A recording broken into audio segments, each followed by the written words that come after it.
My name's Noah. I'm 27 now, but this story starts a few years ago at my grandmother's funeral. Or rather, it starts long before that. But the funeral, that's when the mask came off, when all the quiet whispers, sideways glances, and passive-aggressive smiles finally turned into something loud, ugly, and impossible to ignore. That day didn't mark the beginning of the betrayal, but it absolutely was when the betrayal stood up, adjusted its tie, and decided it didn't care who was watching. Growing up, I always felt like the background character in my own family.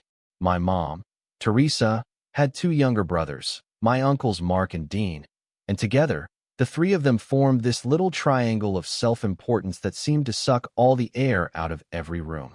I was the quiet kid, the one who stayed out of arguments, the one who didn't speak unless spoken to, and who got good grades but didn't brag about them. My cousins were louder, sportier, more presentable at family dinners. They played into the family pecking order, learning early how to flatter my mom and uncles, echo their opinions, laugh at their jokes. I didn't. I just observed, which, as I'd later learn, made them nervous. The only person who ever really saw me was my grandmother, Evelyn. I called her Nana, even after the others had grown out of it. She had this way of speaking, soft, slow, like every word was meant to matter, and whenever I was around her, I never felt like I had to fight for space. She made room. While my mom scolded me for being too sensitive or too quiet to be taken seriously, Nana would pull me aside and say things like, "Listening is a lost art, Noah. You're going to understand people in a way they never understand you. And that's a gift." I lived for those moments. Every summer, I'd spend 2 weeks at her house upstate, a modest little place with creaky floors, hydrangeas by the window, and a tin of butterscotch candies that never emptied. There was no Wi-Fi, no cable, but I never minded. We'd sit on the porch and just talk. Or rather, she'd talk, and I'd listen. And in return, she listened to me. The rest of the family didn't really get it. My mom liked to complain that Evelyn always babied Noah, and Mark once joked, half laughing, half bitter, that Nana must have thought I was some kind of prophet the way she hung on my every word. I never responded. But inside, I knew why they were like that. Nana didn't shower them with attention the same way. She didn't fake interest in Mark's third failed startup or Dean's third wife. She didn't compliment Mom's new kitchen Reno or like every photo she posted of her dog wearing sunglasses. Nana didn't care about those things. She cared about people, real people, and that made them furious. When she got sick, it was sudden. A stroke, followed by a rapid decline that none of us were prepared for. Well, some of us weren't. My mom and uncles treated it like an inconvenience, something that disrupted their busy lives. Dean flew in once, Mark called twice, and my mom, well, she was too wrapped up in her HOA feud to make more than a single hospital visit. I, on the other hand, spent every weekend there, sitting beside Nana's bed, reading her the letters she used to write but never sent. She'd penned dozens over the years, little observations, memories, even secrets. She gave them to me in a worn leather box one day, said, "One day, when I'm not here, you'll know what to do with these." I didn't understand at the time, but I nodded, because that's what I always did. Then she was gone. The funeral was a blur, at first. It was held at St. Catherine's, a small church that smelled like old hymn books and polished wood. I showed up early, wearing the same navy suit I'd worn to my college graduation, and stood quietly near the back while people filtered in.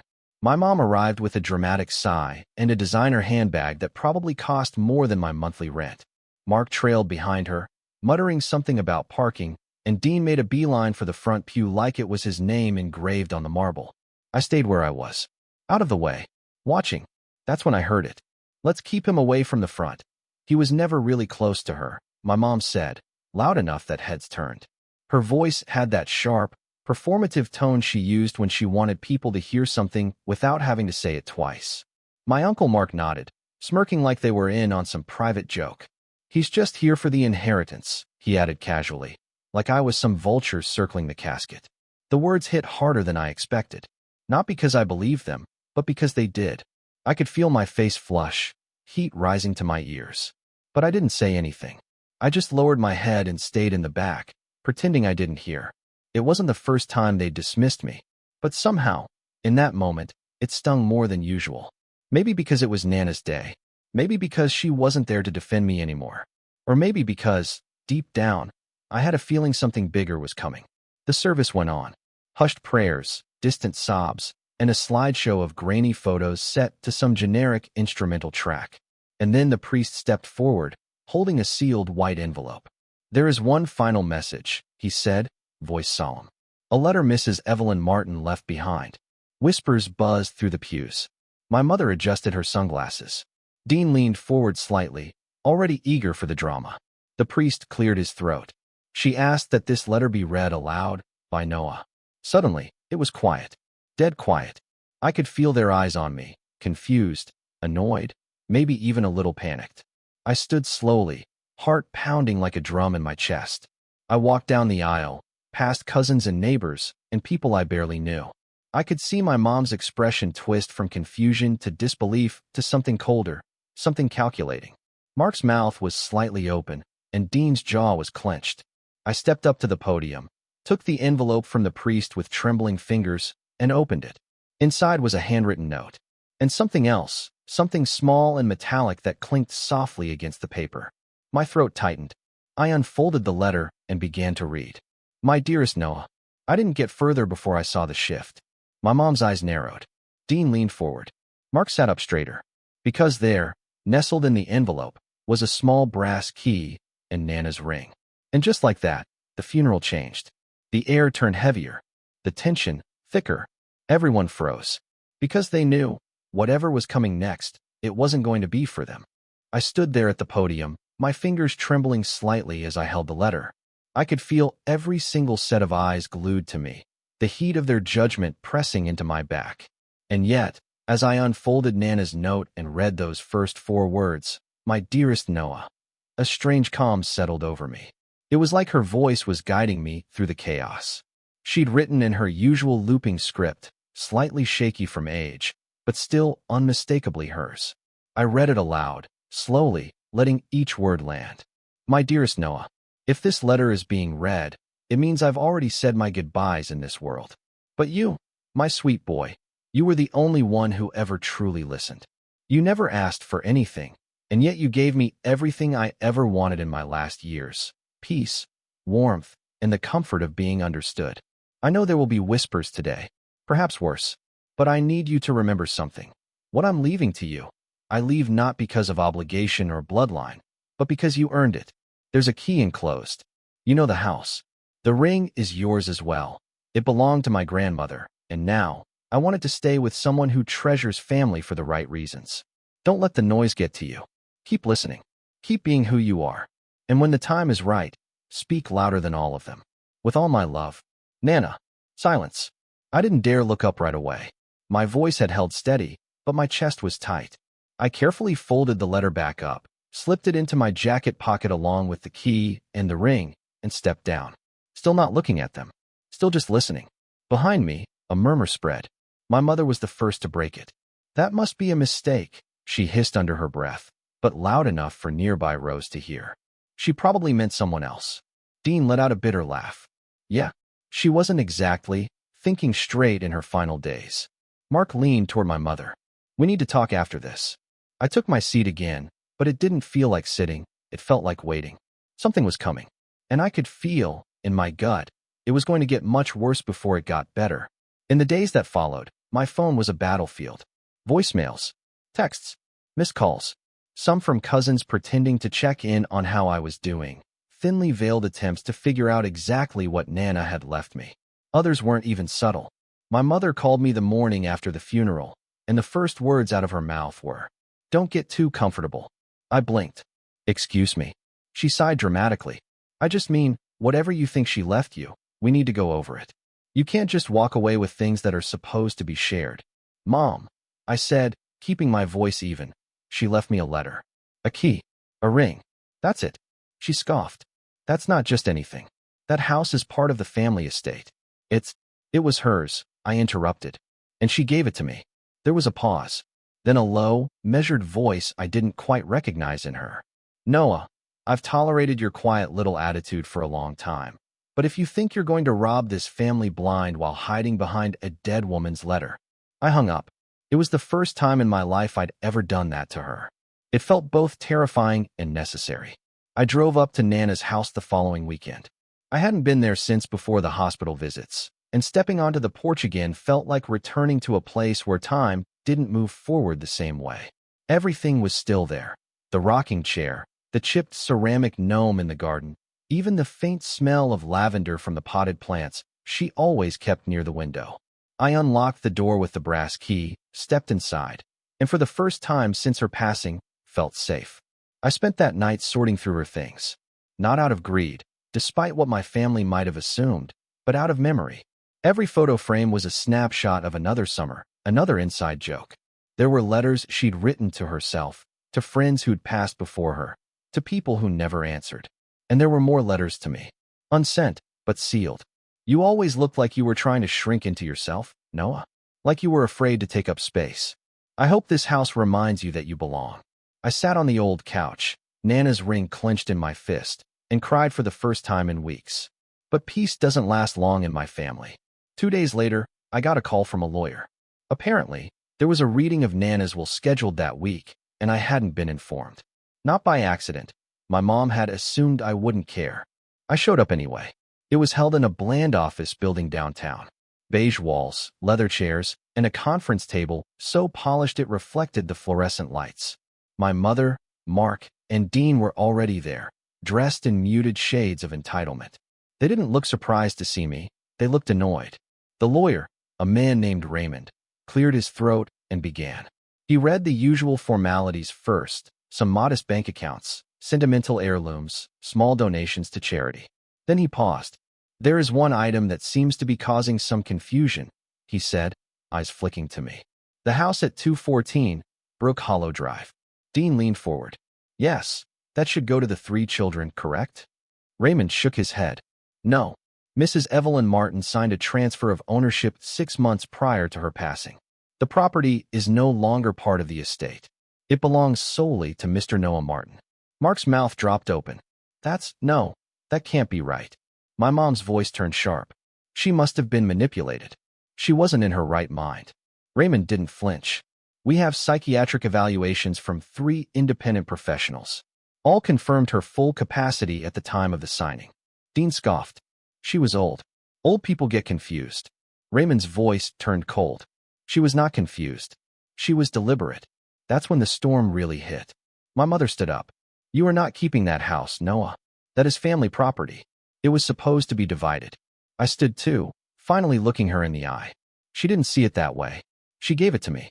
Her lips curled. You manipulated her. I stared at her, stunned. Are you serious? She was vulnerable. You took advantage. You isolated her. Mark chimed in. You don't even do anything, Noah. You just sit around and pretend to care. It's creepy, honestly. Dean pointed a finger. This is theft. You hear me? You stole from this family. And then my mom leaned forward, eyes locked onto mine. You don't deserve anything she gave you. You weren't even around growing up. You were just the quiet, awkward kid no one wanted to deal with. She gave you attention because she felt pity. That was the breaking point. The room blurred for a second. Not from tears, just from sheer, white-hot pressure building behind my eyes.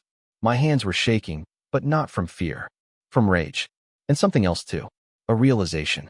They weren't just grieving badly. They weren't just lashing out. They genuinely believed I didn't matter. That I was a footnote in the family narrative. Someone who was tolerated, not loved. Someone who was allowed to exist only so long as I didn't take up too much space. But Nana had rewritten that story, and they couldn't stand it. I turned to the lawyer. Can I see the paperwork? He nodded and handed me a folder. Inside was a notarized deed, signed in Nana's careful handwriting. It was real. It was mine. I looked back at them. She made her choice. I'm not apologizing for being loved. Dean laughed bitterly. You think this is over? Mark muttered. You'll hear from our lawyer. But Mom just stared at me. That same tight-lipped glare she used to give me as a kid when I didn't fold my clothes the right way or answered a question with too much hesitation. She didn't say anything. Because she knew she'd lost. Or at least she thought she had. I wish that was the end of it. That they'd just fume and vanish and I could move into Nana's house in peace. But people like them don't give up. And their next move? It was so cruel, so calculated, that it made everything up until that point look like child's play. And it nearly destroyed everything Nana had tried to protect. I didn't go back to the house right away after the will reading. I needed to clear my head. I ended up driving to a coffee shop I used to visit in college. One of those small, quiet places where they write your name on the cup in real cursive, not bubble letters. I ordered black coffee, sat in the corner, and tried to breathe. The lawyer's words kept playing in my mind. She was deliberate. I needed that, because the rest of the day had been anything but calm. I could still hear my mother's voice echoing, calling me a manipulator, an opportunist, saying Nana pitted me. Part of me wanted to believe it didn't matter, that the truth was obvious, and that the house, her house, was proof of it. But sitting there in that coffee shop, staring out the rain-streaked window, I realized something else. I'd spent so much of my life trying to not be a burden, trying to avoid conflict, be the quiet one, the good son, the respectful nephew, never asking for much, never fighting back. And somehow, that had turned into a weapon they used against me. My silence became weakness in their eyes. My kindness, manipulation. My grief, greed. And the worst part? A small voice in me had started to believe them. The fall didn't come all at once. It came in waves. It started with the calls. My mother left a message every other day, always some mix of passive-aggressive concern and legal threats. I hope you're taking care of that place, Noah. She loved her garden, remember?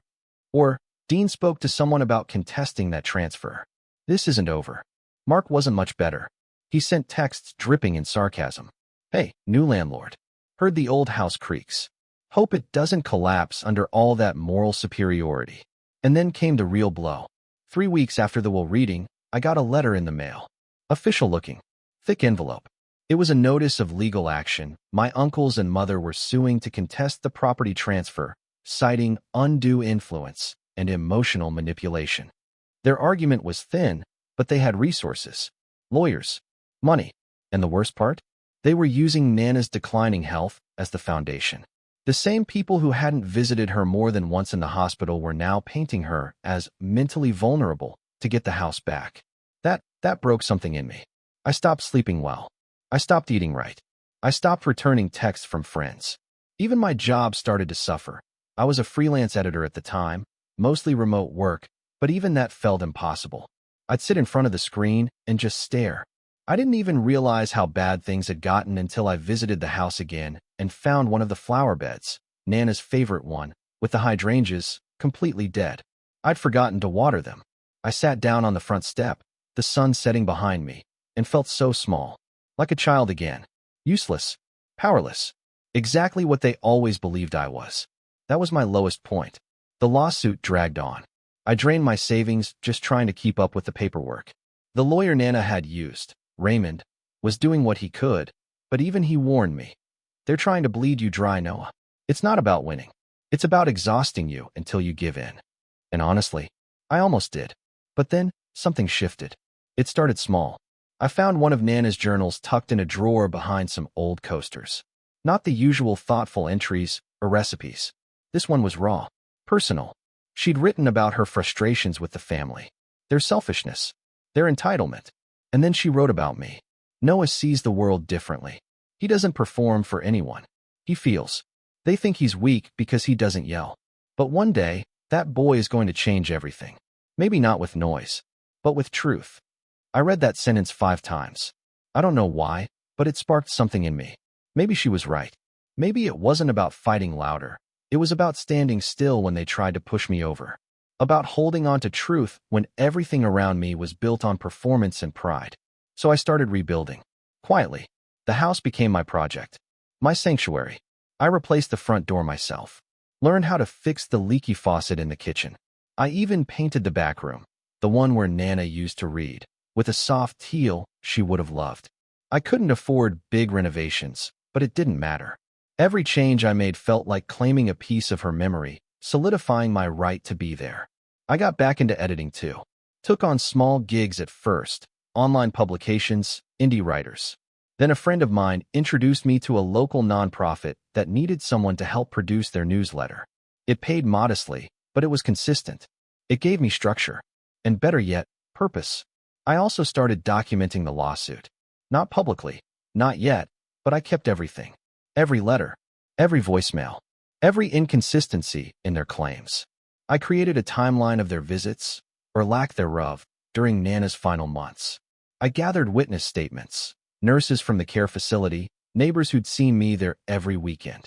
I even found photos Nana had taken of us in the garden, dated and time-stamped, long after they claimed she was too confused to make decisions. It wasn't about revenge. Not yet. It was about protecting her, her legacy, her choice. And slowly, the tide began to turn. One morning, I woke up to an email from Raymond. Their side requested mediation. Translation? They were getting nervous. Turns out, dragging out a lawsuit was costing them more than they'd anticipated. Especially since their original argument, Nana's supposed mental decline, was starting to crumble under the weight of documented evidence. But I wasn't in a rush anymore. I didn't want to settle. I wanted them to feel it, to sit in the consequences of what they'd done. And while all this was happening, something else changed too. Me. I wasn't the same quiet kid who apologized for taking up space. I wasn't the one who stepped back at funerals or let my name be dragged through the mud just to keep the peace. I was finding my voice. Not loud, not aggressive, but firm. I reconnected with a few old friends, started going on walks again, even joined a local book club, something Nana always encouraged, but I never had the confidence for. I was still quiet, still observant. But now, I wasn't afraid of being seen. And the house. It blossomed.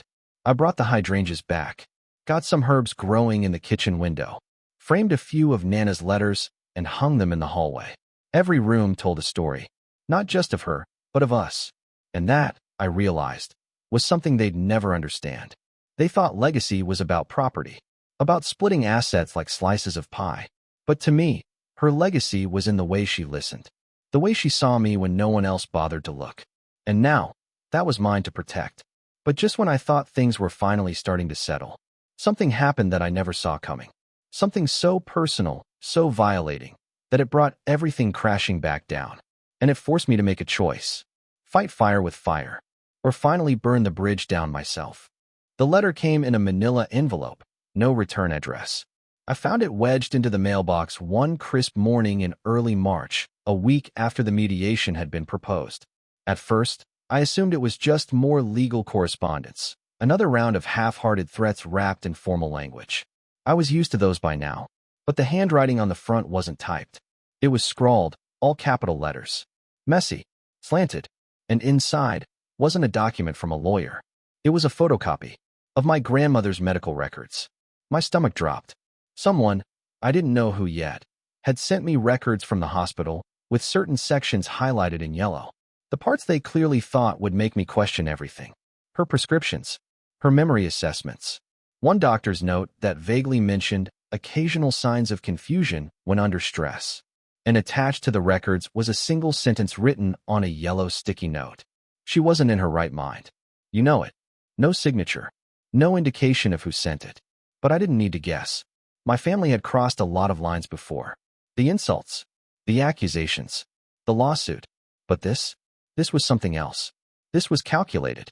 This was underhanded. And worst of all, it was done to scare me. They were trying to rattle me, make me doubt what I knew was true. And for a split second, it worked. I sat on the couch for over an hour, holding the packet in my lap, staring at it without moving. That tiny voice came creeping back, the one they'd spent years nurturing in me without ever saying it aloud. What if they're right? What if she made a mistake? What if you didn't deserve this house after all? But then I looked up. On the wall above the fireplace was a framed photo of me and Nana. It had been taken the summer before she passed. I was holding a mug of tea, she was squinting against the sun, and we were both laughing, truly laughing. The date was scribbled on the back. It was a week after the doctor had written his vague note. She hadn't been confused that day. She'd been sharp, present, warm. That wasn't the mind of a woman being manipulated. That was Evelyn Martin, clear-eyed and deliberate. And that's when I knew. If they wanted war, I'd give them one. But not the kind they expected. No yelling. No screaming matches. No shouting across mediation tables. I was going to dismantle them quietly. Strategically. Piece by piece. Because Nana hadn't raised a fighter. She'd raised a listener. And I had listened. For years. I started with the records. I took the entire packet, the medical forms, the sticky note, and brought them straight to Raymond, Nana's lawyer. He flipped through them with a careful eye, then whistled low under his breath. This wasn't filed through court, he said, tapping the envelope. which means they're trying to rattle you informally before the mediation date. Can we use this? I asked. He nodded slowly. Oh, we can do more than that. If they leaked confidential records, it's a breach of privacy. We can report it. But I told him not yet. I wasn't ready to strike. I was still gathering ammo. I started researching, not just my rights, but theirs. My mother, Mark, and Dean were far from clean. Over the years, I'd heard enough fragments of conversation, half-whispered rumors at holiday dinners, and passive-aggressive barbs to suspect there were skeletons. I just needed to find the closet doors. That's when I made a call I'd been avoiding. To someone who knew all their worst habits, from inside the circle. My cousin Ellie. Ellie was Mark's daughter, 2 years younger than me. We weren't especially close growing up. She was always the pretty, polished, people-pleasing type. But I remembered her once crying on the phone to Nana after Mark cut off her college fund because she wasn't performing well enough in school. And I remembered Nana helping her quietly, behind everyone's back. She'd always been protective of Ellie, even when the rest of the family dismissed her as weak or dramatic. So I called. She didn't pick up right away, but an hour later, she texted. Didn't expect to hear from you. You okay? I texted back. Not really, but I think you're one of the only people who'd understand. She agreed to meet me at a diner halfway between our cities. We sat in a booth, ordered greasy hash browns and burnt coffee, and talked for almost 2 hours. And what she told me, it was everything I needed.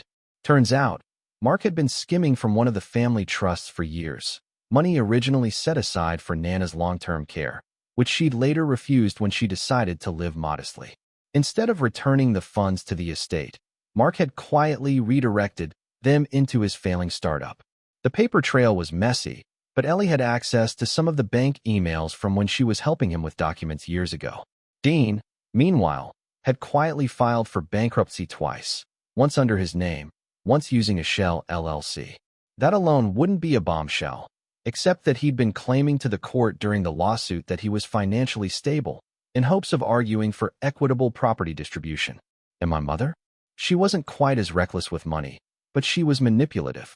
Ellie told me about emails and texts she'd seen, messages where my mother openly mocked Nana's old woman guilt complex, bragged about how easy it was to get her to sign checks, and even described me, once, as the family ghost, harmless, but easily manipulated. Those were her exact words. I sat in stunned silence as Ellie scrolled through her old files and screenshots, pulling up email after email. And then, just before we left, she slid her phone across the table. This one, she said, is the worst. It was a voice memo, one I'd never heard. My mom and Mark, at some event, talking casually. And in the background, I could hear my name. Mark's voice. So, we just pushed the he manipulated her angle, right? That's what the lawyer said. Mom's voice. Obviously. Noah won't fight it. He never fights. He'll cave the second it gets tense. They laughed. I stared at the phone.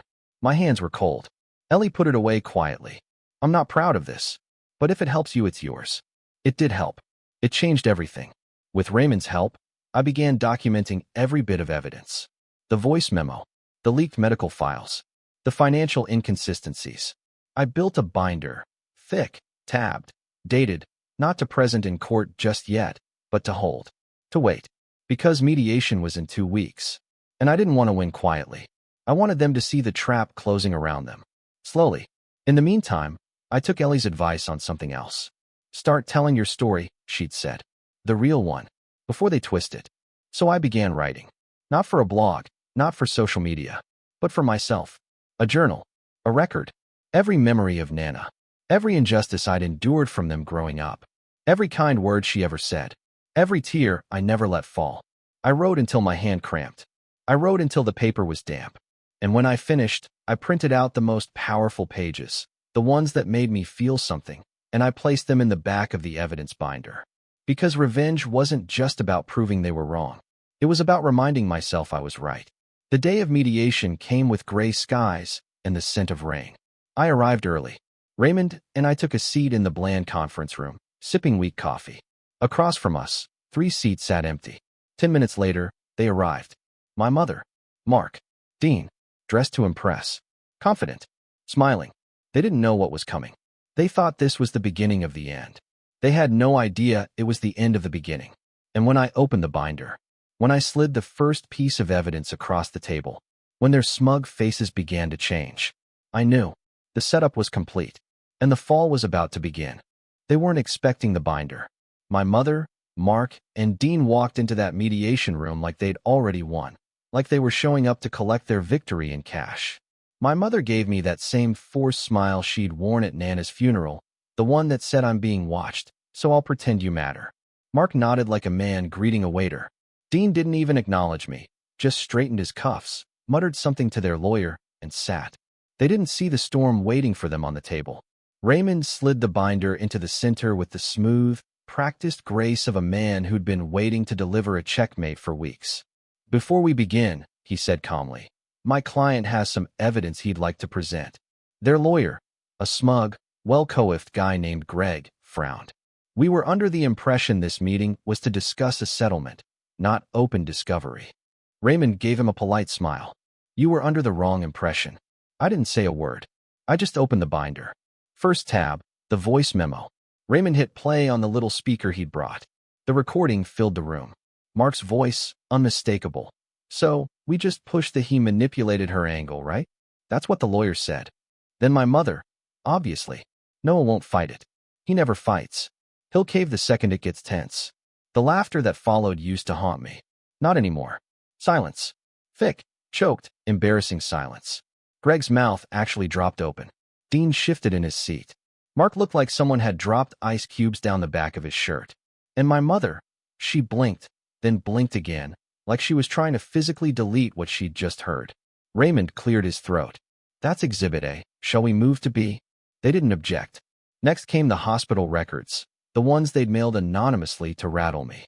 Raymond flipped to the page with the sticky note, slid it across the table. This was not obtained through legal channels. In fact, it's a serious breach of patient confidentiality. And we have reason to believe one of the plaintiffs procured this via unauthorized access. Greg tried to recover. "This doesn't prove anything." "We'll let the court decide that," Raymond said. Calm. Firm. I didn't know lawyers could sound like teachers giving their most disappointing student a warning. Then came the bankruptcy records. Dean's face went white when the Shell LLC name was spoken aloud. Raymond was polite, surgical. "Your client failed to disclose these during the financial disclosure phase, which, I believe, qualifies as perjury in a civil case, yes?" Dean opened his mouth, then closed it. I watched his knuckles go pale as he gripped the edge of the chair. Next up, Mark's startup funding. Ellie had delivered the receipts, emails between Mark and an associate where he bragged about repurposing the family care funds. There was even a line where he joked, "I'll just say Nana didn't need it anymore. Noah won't even notice. Kid's basically a ghost."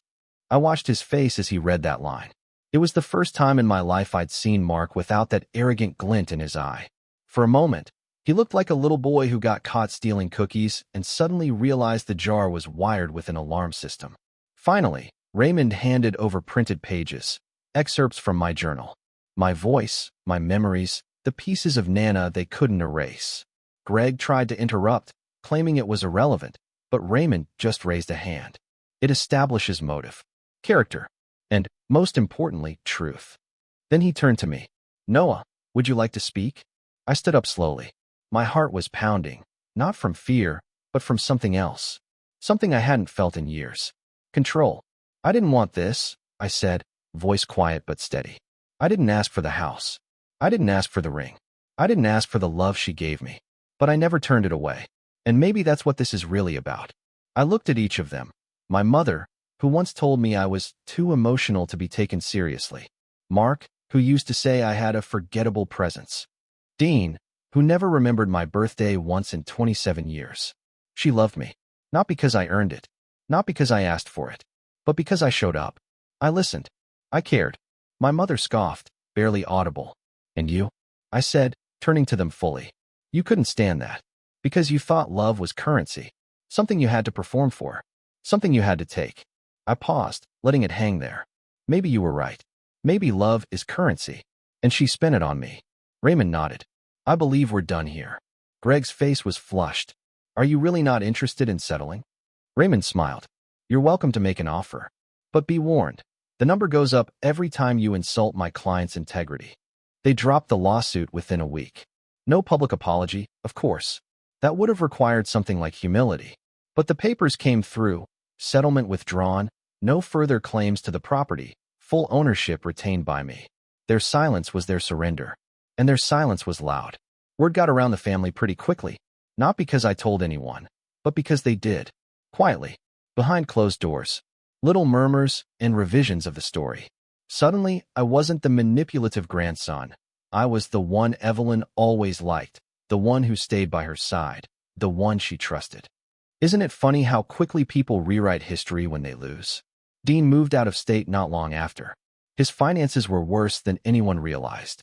Mark's startup collapsed within the year. Last I heard, he was working for someone else, a guy who used to be his intern. My mother? She tried to pretend like it never happened. Reached out once around Christmas, left a voicemail asking if I wanted to start fresh. I didn't return the call. And Ellie? We stayed close. I invited her to the house that spring, for tea, just like Nana used to make. We sat on the porch, surrounded by new flowers I'd planted, and talked about everything. She'd started therapy, was considering going back to school. For the first time, she said, she felt like she could breathe. This house, she said, sipping from a cracked old mug. It's not just a house, you know. I nodded. I do. It was legacy, and justice, and memory. It was every quiet summer afternoon, every handwritten letter, every moment I thought I didn't matter, rewritten, rebuilt, reclaimed. I kept the ring in a box on the mantel, not because I needed to show it off, but because it reminded me that sometimes the smallest gestures carry the loudest truths. Nana was right. Listening is a lost art. But I never stopped listening.